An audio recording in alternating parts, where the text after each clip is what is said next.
Earlier we learned how to use the Ibexa DXP dashboard for notifications. It's worth noting it's not limited to data from the DXP, but we can also display data from external services. For example, this real-time traffic widget from our web analytics. It's useful to have this here, but what would be ideal is to get a notification when there's a peak in traffic. We can do that with Quantum Connect. Let's learn how. In the first step, we send a request to the Real-Time Analytics API. In the next step, we parse that information into a form that we can easily manage in the following steps. We use a filter to limit notifications to only when there have been over 100 users in the last 30 minutes. Next, we set up a data store to limit the notifications to be sent only once a day so we don't spam the team.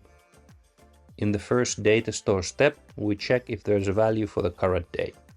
This indicates a notification has already been sent today. If there's a value for that, nothing is done. If there is no entry for today, then we continue to the next step to set one. In the next step, we add a router to send a notification to different services. First, we use the Slack module to send a message there. And next, we post a slightly different message to the DXP dashboard. Now let's run the scenario for the first time. Looks like it ran through successfully. If we check Slack, we can see a new message. And the dashboard also displays a new notification with a direct link to the analytics platform. Now let's return to Quantum Connect. We'll run the scenario for a second time. Now you can see it stopped at this step. This is because the filter blocks it, because there is already an entry for today. While developing, you can inspect what is in the data store.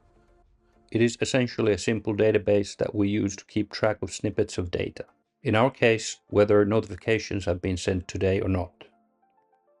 This is an example of how you can use Quantum Connect to send a notification to the team from a custom data source. In addition, we learned a bit about the filtering and data store functionalities that help you build more complex scenarios using Quantum Connect.